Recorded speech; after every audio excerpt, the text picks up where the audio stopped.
এক গ্রামে একটি বিড়াল এবং একটি ইঁদুর বাস করত। বিড়াল ছিল অত্যন্ত চালাক ও চতুর, আর ইঁদুর ছিল সরল এবং বিশ্বস্ত। একদিন বিড়াল ভাবল যে ইঁদুরকে কিভাবে নিজের লাভের জন্য ব্যবহার করা যায়। বিড়াল একদিন ইঁদুরকে বলল, আজ সন্ধ্যায় আমি তোমার জন্য বিশেষ কিছু আয়োজন করেছি। এটা আমাদের বন্ধুত্বের উদযাপন হবে। ইঁদুর আনন্দিত হয়ে বলল, তোমার পার্টি সবসময় চমৎকার হয়। আমি অবশ্যই আসব। সন্ধ্যায় ইঁদুর বিড়ালের বাড়িতে পৌঁছালো এবং দেখল যে বিড়াল একটি বড় খাবার তৈরি করেছে।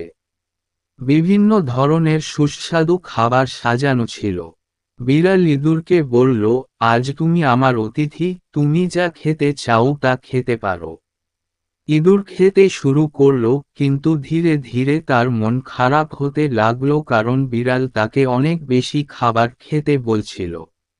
বিড়াল বলল, আরও খান, আরও খান। আজকের রাত আপনার। আমি বিশেষ খাবারও প্রস্তুত করেছি।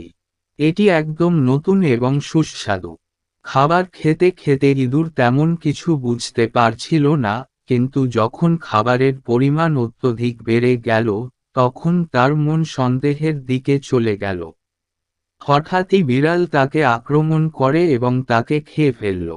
ইঁদুরের মৃত্যুর পর গ্রামবাসীরা জানতে পারল যে বিড়াল সব সময়ই ইঁদুরের সাথে সখ্যতা করেছে। এভাবে গ্রামের মানুষ শিখল যে মিষ্টি কথার আড়ালে অনেক সময় খারাপ উদ্দেশ্য থাকতে পারে।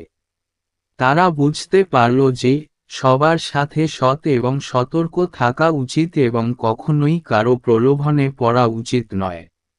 গ্রামবাসীরা এই শিক্ষার মাধ্যমে আরও বাস্তববাদী ও অভিজ্ঞ হয়ে উঠল এবং তাদের সতর্ক অনেক বেশি বেড়ে গেল।